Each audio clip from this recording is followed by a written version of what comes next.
Hello, future billionaires. Welcome back to another episode of the Invest Like a Billionaire podcast. We've got a fun episode for you today. This is actually going to be a replay of an old episode that we recorded several years ago. Actually, our first episode is called How the Wealthy Invest in the Alternative Investment Continuum. So if you're newer to the podcast, every once in a while, we like to throw in a older podcast that we've done because a lot of the early episodes that we've done and the content that we've done kind of builds on itself, and we don't recycle a lot of content many times. So sometimes it helps if you're newer to kind of get up to speed on some of these things. And if you listen to all episodes up to this point, it's always great to go back and kind of hear a refresher on just this is a great one, just some of the basics of alternative investments. So hope you enjoy. And if you are, please be sure to subscribe, leave a review, share with a friend. We appreciate all that. And here you go. This is the Invest Like a Billionaire podcast, where we uncover the alternative investments and strategies that billionaires use to grow wealth. The tools and tactics you'll learn from this podcast will make you a better investor and help you build legacy wealth. Join us as we dive into the world of alternative investments, uncover strategies of the ultra wealthy, discuss economics, and interview successful investors. Welcome to the Invest Like a Billionaire podcast. I am your co-host, Ben Frazier, joined by fellow co-host, Bob Frazier. So we are really glad that you're joining us. This is episode 1, and this episode we want to talk about really why are we doing this podcast? What made us want to, put the time and effort into putting this content together for our listeners, and we're really excited about it. It's a little bit of work to do all this research and everything, but we're really excited to share a lot of this with our investors. And really the goal here is to educate investors on the world of alternative investments. And what we've discovered through working with investors with our funds, which is Aspen funds, and other institutional investors, is that there's this huge gap of investing between the ultra wealthy, the billionaires, the family offices, the pensions endowments, and the average individual investor. The way they invest. Yes. So the little guys invest totally different than the big guys. Yes. And the difference is what? Alternative investments. Yeah. And really that's made up of real estate, venture capital, and hedge funds, which we'll talk about a little bit later. But the whole point is it's not just a small incremental difference, it's a massive gap. Right. And the real reason is up until about 10 years ago or so, most of these types of investments were not available to the general public, right? The general, kind of retail investor. And through the Jobs Act of 2012, it completely transformed the landscape of these types of investments and the access that the... so now the little guy has access yes. to the same vehicles that the big guys have. And they can play that game. And the big guys have been doing this for a long time. And so now it's looking at what are the strategies, what are the investment types, what are the kind of tactics and tax strategies that these investors are using at a very large level, and bring them down to an individual's level of how can we emulate the best practices, right? And, the first question may be, well, I'm not a billionaire, so I can't invest like a billionaire. And you're right, but there's things that you can pull from best practices of what they're doing and how they're doing it. You can actually get close. You can get pretty close. Yeah. And so before we kind of jump into that, we just want to show you some pretty interesting charts. And through our research, and we saw this, and we've talked with our investors about this, right? And our investors understand the need for filling this gap, but it's too good not to share, right? This is information that the general public needs to see, because there's this huge opportunity for improving the returns in our portfolios and making our diversification much better. So this first chart we want to show is some research that we've done that shows the disparity between how institutions are investing and how individuals are investing relative to alternative investments. Look at this. So the average institutional investor is investing somewhere in, close to 30% range, 25 to 30% in private alternative investments. So this means not in public stocks and bonds, basically. Yes. So it can be real estate, it can be venture capital, it can be hedge funds, but it's something other than stocks, bonds, and mutual funds, which is, according to this chart, 95% right. of what the average retail individual investor is investing in through their financial advisor or just what they're familiar with, right? This is what most people think of when they think of investing is I'm going to go buy some stocks, go buy some Apple, go buy some Tesla, and that's right. I'm investing. And it's not bad, but there's huge advantages to alternatives, and we're going to get into that and show what some of those advantages are. Right. The next chart here is a chart from the Yale Endowment Fund. So everyone has heard of Yale, right? Ivy League school, one of the better educational institutions out there. But what a lot of people may not know is that their endowment fund is really a pioneer in this space. And they've been pioneering this for decades. I think it was the 1970s. They kind of, when everyone was zigging, they decided to zag and went into private alternative investments and made it not just a small little, toe dip. They kind of made a pretty big target allocation to these investments. And it's proven out very well for them. So they've been a pioneer. They were the first ones to do it. And now a lot of these bigger endowments like Harvard and other ones are following them, but they're really the first So to you can see their allocations and look at this domestic equity just to point that out. Yeah, at the very bottom of the chart, you see the domestic equity. 2.25% in basically U.S. stock market. Right, which is pretty much inverse of the average investor. Right? So why is Yale so cool? Why should we pay attention? Well, what it all comes down to is, are you getting better returns, right? That's and risk. Ultimately, and risk. And what's the risk that you're taking to get those returns? And, they have outperformed their domestic equity index by a pretty good margin. Over the last 20 years, they say they've hit nearly a 10% annualized return ending June of 2020, the 20-year time frame up to that point. And during that time frame, the stock market basically returned about 6.2%. So they got almost 50% higher returns. Yes. Than basically the stock market. Right. And so you may think, well, that was kind of then, and maybe they're changing now. No, this is recent data that they are targeting for. And the crazy thing is they've done this because their mandate is less volatility, right? Yes. They don't want the volatility of the stock market because they're running an endowment. So they've actually achieved those gains with less volatility than the average investor. So it's insane. These alternatives are the key to doing that. Right. And a concept that we'll talk about in future episodes is really risk-adjusted return, right? You can have two different opportunities that are going to pay the same return, but if one has a lot more volatility, which is really a great proxy for risk, right, is how much is the price going to go up or down in a given time period, and how big are those price swings? You want the one that's going to have a lot less volatility that offers the same return, absolutely. Because it's just much safer, right? Much better. So that's really what they've done, and it's proven out for them. The next chart here is from a group called Tiger 21. So most people probably haven't heard of this group.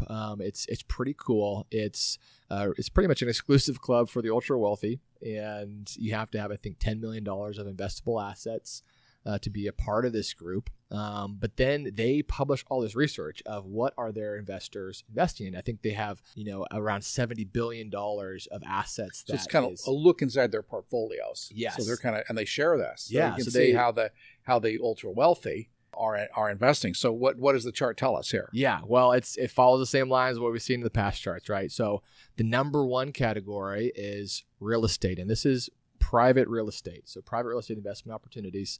The next one right behind it is private equity. Right. And we're going to do a whole episode on that. So those two together are 50% of their investments. Yes. And, take it one quick step back to Yale is they actually target a 50% allocation to these private alternatives and illiquid investments as well. So that 50% range is higher than even what we saw. The everyday investor has 9 times less, right? Yes. Right. So it's a huge gap. And their allocation to the stock market, domestic equities, is around 22%. So it's not that they're not investing in stocks, right? But it's just it's one portion, and it's a decent sized portion. But it's not the main thing, and it's not the only thing, right? And that's really the key here. Another chart we want to show here is this is from Ernst & Young. This is some data that they've they've published, and this is looking again at the alternative investment space, and they kind of track the ultra wealthy's allocations to these different asset classes, hedge funds, real estate, private equity, and the trends over time. And real quick, you want to hit a few of the kind of main and it's basically here. 25%, 25%, 25%. Yeah. In the most recent data, hedge funds, real estate, and private equity. Right. So that's 75% of their investments are alternatives in what E&Y is tracking. Right. So, and in the big three alternatives. So if this data is not compelling, then you might not want to listen to this podcast anymore, because this is what we're going to be talking about. And this is the real big gap here. And what a lot of investors, when they see this, there's this big disconnect. It's like, well, why am I not hearing more about this? Right. And that's what we want to do. That's what we want to share with investors, is help you be smarter in how you're investing, find these opportunities. What are they? Yep. How do they work? What are their pros and cons? How do you find them? How do you do the due diligence on them? What are some of the big players in the space doing? So we'll actually be doing interviews with individual investors who are there, and getting their tips and strategies, as well as timing. What do they think is the hot alternative strategies for this current season? Right. And what we've really found through a lot of conversations with investors and even financial advisors is the biggest challenge here is generally lack of education, number one, and lack of access, number two, right? They theoretically like the concept, like, oh, this is really cool. Like, I want to get returns like that, but I don't know where to go. Where do I find it? Just Google best alternative investments, right? And so it's this challenge of, one, I don't really know what I'm doing, and two, where do I even find these opportunities? Yeah, right. But I don't think most investors feel confident in their ability to make the call, right? Right. They don't understand it enough to know what to do, and even these private real estate alternatives, as simple as you think that would be, there's a lot to know about this, and I think most investors don't feel confident in their ability to make that call. So that's one of the things we want to do, is to pull the covers off this and really look in depth at some of these alternatives and how to win with alternatives. Right. So, outside of this podcast, Bob is a co-founder and a co-CEO of Aspen Funds, and I'm a VP of finance at Aspen Funds. And through Aspen Funds, we've been in this space for a while, right? Private alternative investments, and we manage, investment for hundreds of retail investors as well as institutional investors. And so we've been in this space for a while, and we want to get more people excited about this, because what we've been experiencing and what our investors are experiencing is open to a lot more people than are in it right now. And really what we want to do is help investors become smarter. We want to talk about, what are the economic cycles, and what are the trends going on in the economy that impact how we should be investing, and help us make smarter decisions to be on the right side of the economic cycles, right? We want to look at what are the investing trends, and we hear all these buzzwords that the media is throwing out there, and what does that mean? Are these something we should be paying attention to? And then really, like you said, we want to uncover a lot of these opportunities that maybe most investors don't hear about all the time, and present, have a platform for these kind of cool opportunities to be shown to investors. And then just really train investors on how do you do due diligence? How do you determine if this is a good opportunity, and where do you go find these?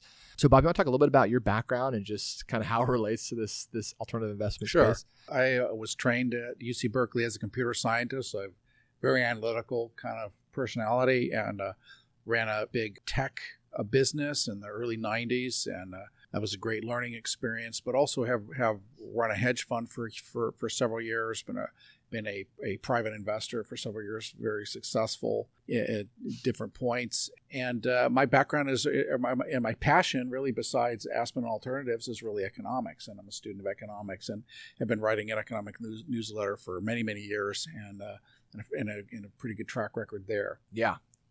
That's awesome. And if you guys haven't seen our economic content, definitely look for that in the resources tab, because we love to publish that. My background, so I'm a finance MBA graduate, and right out of college went into kind of investment management. So worked for kind of a large boutique investment manager, and working with institutional investors. And these were $100 million up to $1 billion investors that were investing in these kind of alternative investment strategies. And so got just a really unique experience and window into how these institutional alternatives, big endowment, big pensions, how they look at and evaluate these types of opportunities. And before that, you worked for a registered investment advisor. That's right. Yeah. Managing hundreds of millions of dollars and so you understand the mindset of investment advisors and how they manage other people's money, right? Which is a little bit eye opening, right? Yeah. I mean, it's like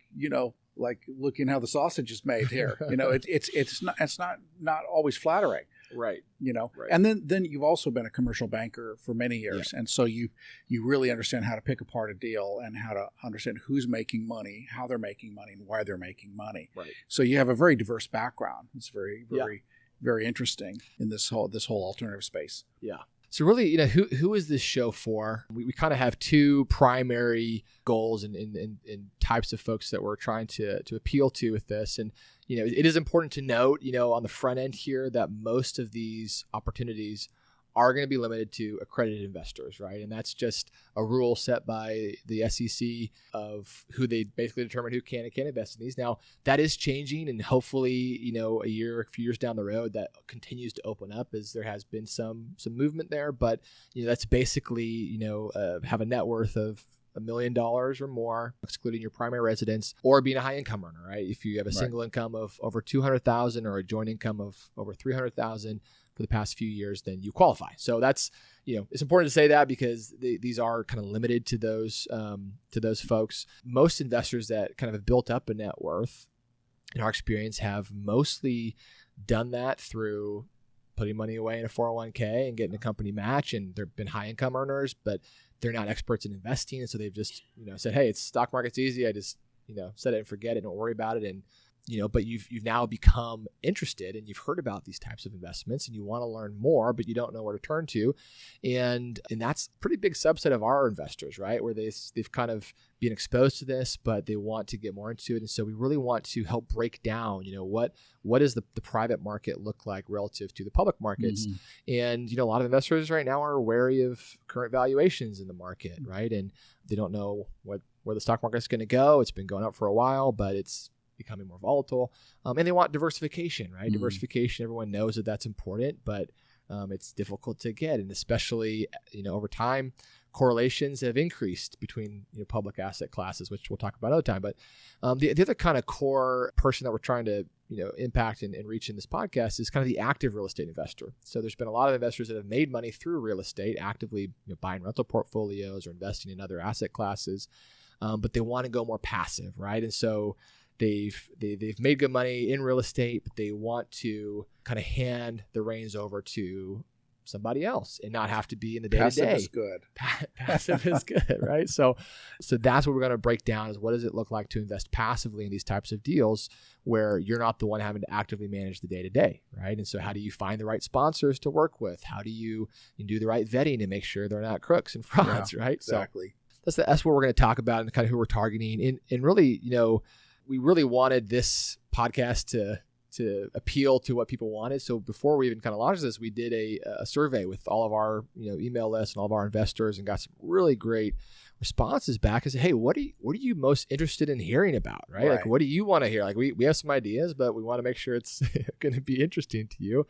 And it was really interesting data. So the number one kind of interested topic that folks chose in the survey was just understanding the types of alternatives that are available, right? It's just most people don't even know what's available. Right. What does the universe look like? What does the universe look like? And it's growing all the time. Like there's more and more things that are being opened up. So that's kind of the number one thing, and we're going to hit a lot of that. Right. The next kind of most important topic was learning from other successful passive investors. Right.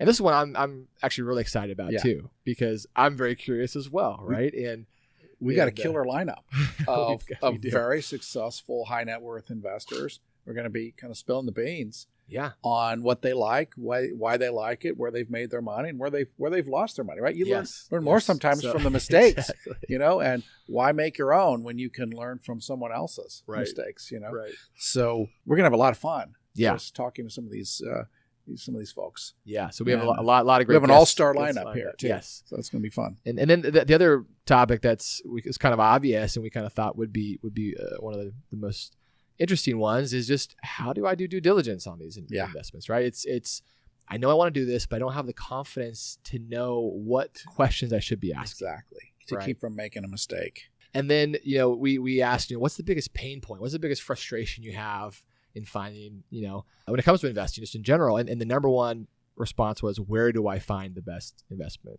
opportunities, right? And it's difficult because there's so many voices out there. There's so many different opinions, and there's thousands of these, and there's only so much you can find out by reading their pitch deck or something.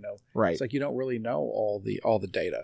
Yeah, so I'm going to just really quickly break down a little bit of the types of topics and segments we're going to have in this show. So the cool thing is we're not going to just be plain vanilla, same content every week, every episode. We really want to break it down, mix it up a little bit. And so, one of the primary segments we're going to do, which is we just talked about, is the passive investor spotlight. So this is going to be where we're interviewing another investor just like you, and they have experience in investing in alternatives, and we just want to understand, what have you done that's worked well? What do you like? What are you looking at and seeing right now in the market? And again, what has not worked for you? What's your biggest whiff? What will you not touch with a 10-foot pole, right? We want to know that, Right. So that's going to be really fun. We have another segment called Alt Street. So this is, kind of a play on words like Wall Street, Alt Street. And it's basically going to be interviewing other sponsors, operators, syndicators of different asset classes. And kind of diving into their strategies, why they're cool, how they're defensive or aggressive, and how they expect to make money, all their models, and let you fall in love with these guys and agree or say, I'm staying away from that. Right. So that'll be a really fun one. And then we're going to have a segment called the Billionaire Brain Trust. So this will be a fun one too. We're going to be interviewing guests that basically work with billionaires and institutional investors, right? And whether it's a chief investment officer of a family office that's seeing tons of deal flow and knowing where they want to go, or talking with tax strategy experts for the wealthy. And we saw an article the other day on how much taxes the billionaires pay, right? And it's they know how to avoid it, which you have different opinion on that, but the reality is, no one wants to pay more tax and less tax. So we're going to talk about that as well. We're going to talk about, different hot trends and, what are some different, current financial topics that are trending and things and buzzwords that you may be hearing, and want to break some of those down and just help kind of clarify and break down some of those things that are happening. Then another big one is just going to be economic. And this is one just for our own curiosity, but also to help make us smarter investors, right? Because so much of investing is about timing, right? Absolutely, cycle. Absolutely. Yeah. And so we've made the point in our economic updates is we want to know where the tides are going, right? When the tides are coming in, all boats float. When the tides are going out, all boats drop. And so, we have a passion at Aspen to understand the economic tides that are going on, and then with that data, then to correlate it to certain alternatives or strategies that are going to do well with those kind of tides. Yeah, because you can make money when the tides are going in, you can make money when the tides are going out. But boy, if you pick wrong, you're going to lose. Right. And right. so we want to know what time it is. And contrary to what some people say, timing matters, and you can actually figure it out. Yeah. So we're going to have fun with that. Yeah. So, some of the groundwork we're going to be in the next few episodes, we're going to be breaking down what we call the big three, right, of alternative investing, which is real estate, venture capital, and hedge funds. And so these are we have our alternative investment continuum, right? Yeah. And it's basically this life cycle of investors, and if they start getting into alternative investments, right, where do they start? Where do they go? And at the level one, you have this is the stock market investor, and this is where most people are at, right? Right. According to the data we just saw. Right. Everybody's got stocks and bonds, Right. And, we kind of a 1.5 here that we talk about, which is the DIY real estate investor, right? You hear about, podcasts of, I have all these rentals and it pays all this income and it's just so easy and I just go retire on the beach. So, well, a lot of people get into that and realize it's not as passive as they want. I did that, and I can testify it is not very passive, and my credit card still hurts from that. So there's a lot of podcasts out there to teach you how to go invest in real estate if you want to do it actively. We're not going to be doing that. Nope. That's not of interest to our investors or us. But the kind of level 2 here is passively investing in real estate. So this is investing. And this is generally the first alt Yes. that people go after because it seems to be more understandable. Yeah, right? it's a proven track record. It's tangible asset. It's shown to have performed very well over the past several Right. decades, and so it is huge. I mean, there's so many opportunities in real estate. I mean, it's pretty much endless, right? So you can spend your whole time there, but then there's other side of it where a lot of people kind of stop there. There's private equity and venture capital, and Right. this is something that's pretty exciting. I'm excited to dive more into this just Right. from a little bit of exposure I've had to it as a banker. And then our kind of final part of the continuum here is hedge funds, which is a smaller subset, generally relative to the other two with most kind of institutional investors, but something that still needs to be discussed. Yeah, and the higher net worth investors, the more they're down this continuum, Yes. and the more sophisticated Yes. they are, the more they're deeper into this continuum. So Yes. so we're going to dive into all three of these and look at the pros and cons, pull back the veil on all these things. Yeah, it really just is as the last kind of point to make here in this episode is just at a very high level. What are some of the pros and what are some of the cons of investing in alts? Right, not everything is rosy and perfect and great and always going to go up. Right, there are disadvantages too, but let's talk about those. And really, I referenced it earlier in kind of some research done with some financial advisors, and most advisors want to invest more with their clients' money into alternative investments. And the primary two reasons are very simple. It was 1, better returns, and 2, better diversification. Uncorrelated. Right? Uncorrelated diversification, uncorrelated returns. And those are two of the probably biggest reasons to get into these investments. One of the things that happened during the last crash, the 2008 crash, is, and you mentioned it, but correlations all went to 1.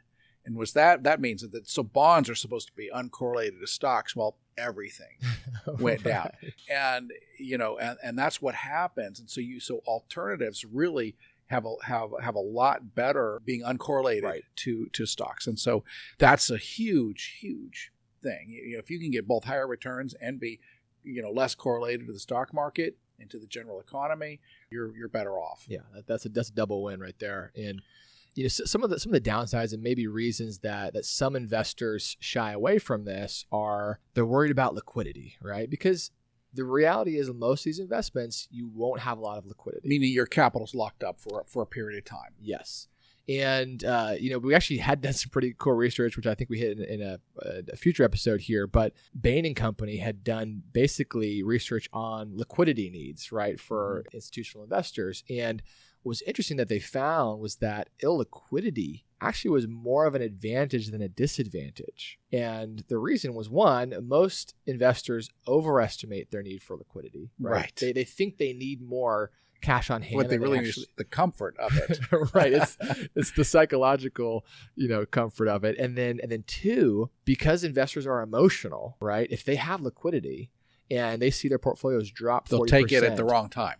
They exit at the wrong time, and that can have really, really bad compounding negative effects. Right. But if you have the liquidity, you can't touch it. It's locked there. Well, you kind of work through it, right? Especially in real estate, right? If you have cash flow coming in, but it's a bad time to sell, well, just manage through it and sell when it's a better time, when it's rebounded, and you don't get out at the worst possible time. So it's actually really interesting where it's kind of the inverse of what you initially think. But obviously you have to plan for liquidity, but realize that it's generally, overestimating that. And then the other big thing is, right, we all heard of the big Ponzi schemes that get all the media in a frenzy, right? And no one wants that, right? And we've talked with investors that have had those experiences, and that's no fun. No one wants to be there. And so there is kind of less transparency in these types of investments sometimes, just in the whole world of private alternatives in general. But that is changing. And but it's still there needs to be a good framework for understanding how do you really determine if this is a Ponzi scheme or not, right? And there's some pretty basic, simple things you can do that will give you, really good sense of direction with that. So we're going to be breaking that down in future episodes. We're really glad that you guys joined us here. Hopefully you're as excited about it as we are. And, the next few episodes, like we said, are going to be breaking down each of these alternative investments is at a broad level. And we're really excited. So hopefully you'll join in on future episodes here. All right. See Thanks. you soon.